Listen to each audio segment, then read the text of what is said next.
Friends, welcome to my YouTube channel. Friends, Delhi master plan और land pooling policy एक पंचवर्षीय योजना बन गई है। फ्रेंड्स, पंचवर्षीय योजना भी 5 साल बाद लागू हो जाती है, लेकिन यह दोनों पॉलिसीज़ ऐसी पॉलिसीज़ हैं जो कि 5 साल बीत जाने के बाद भी लागू नहीं हो पा रही है। और इनके लागू ना हो पाने के कारण लोग अपनी एग्रीकल्चर लैंड को छोटे छोटे टुकड़ों में बांट के बेच दे रहे हैं। लोग छोटे छोटे प्लॉट्स ले रहे हैं, 25 गज के, 30 गज के, 40 गज के, 50 गज के, और उन पे अपना घर बना दे रहे हैं। और इन प्लॉट्स का ना तो कोई भविष्य है, ना ही कोई स्थायित्व है। तो कहने का मतलब कि ये प्लॉट्स जो जिन पे घर बनाए जा रहे हैं, यह इन फ्यूचर दिल्ली गवर्नमेंट के द्वारा या फिर किसी और एजेंसी के द्वारा डेमोलिश कर दिए जाएंगे। लोग अपने कमाई का पैसा इन प्लॉट्स में लगा के फंस रहे हैं। एग्रीकल्चर लैंड है। दिल्ली के अंदर 1731 कॉलोनीज ऐसी हैं जो कि पीएम उदय के अंडर में आती है, और उन्हीं कॉलोनीज में आप प्लॉट्स खरीद सकते हैं। इसके अलावा यदि आप किसी और अनऑथराइज कॉलोनी में प्लॉट्स खरीदते हैं तो उनके टूटने का खतरा हमेशा मंडराता रहेगा। फ्रेंड्स, जैसा कि आप लोगों को पता ही है कि इस समय दिल्ली विधानसभा का बजट सत्र चल रहा है, और इस बजट सत्र में लैंड पूलिंग पॉलिसी और दिल्ली मास्टर प्लान का मुद्दा उठा है, और इसे शीघ्र लागू करने की बात कही गई है, मतलब कि डिमांड की गई है।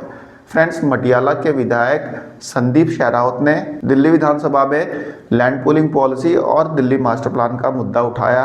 इन पॉलिसीज़ के लागू ना हो पाने के कारण होने वाले नुकसान को उन्होंने बताया कि ये लागू नहीं हो रहे तो दिल्ली को क्या क्या नुकसान हो रहा है। आइए सुन लेते हैं मटियाला के विधायक संदीप शेरावत ने Delhi master plan land pooling policy से रिलेटेड क्या बात दिल्ली विधानसभा में रखी। माननीय सदस्य श्री संदीप शेरावत जी। धन्यवाद अध्यक्ष जी। मैं आपका ध्यान अपनी विधानसभा क्षेत्र सहित दिल्ली की विभिन्न क्षेत्रों में वर्षों से लंबित मास्टर प्लान और लैंड पूलिंग की ओर आकर्षित करना चाहता हूं।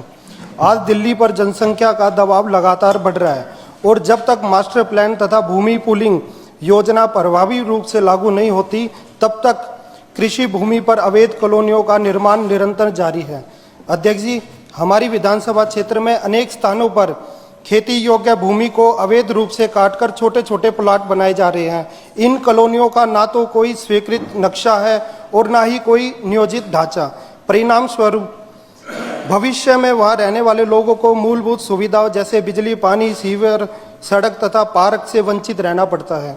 पूर्व में कटी हुई कॉलोनियों की स्थिति यह है कि यहाँ पर ट्रांसफार्मर लगाने तक की जगह नहीं है, और वो लोग परेशान होकर हमारे पास आते हैं क्योंकि उनका यूडी में नक्शा नहीं है, पीएम उदय में उनका नक्शा नहीं है, ना वहाँ पर सड़क बन पा रही है, ना पानी की लाइन डाल पा रहे हैं। इसी तरह वर्तमान में भी बन रही कॉलोनियों भी उसी ढंग से विकसित हो रही है, जहाँ ना तो उचित जल निकासी है, ना ही पर्याप्त सड़क चौड़ाई, और ना ही कोई सार्वजनिक स्थान यहाँ पर बनाए जा रहे हैं।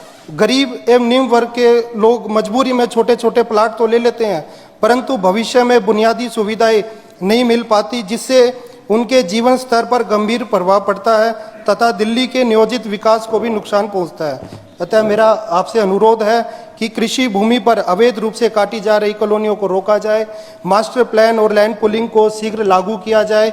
जिस तरह हरियाणा में दीनदयाल आवास योजना है, उसी के तर्ज पर दिल्ली में भी एक सुव्यवस्थित योजना लागू की जाए, ताकि आम नागरिक को वैध योजनाबद्ध तरीके से आवास उपलब्ध हो सके। धन्यवाद।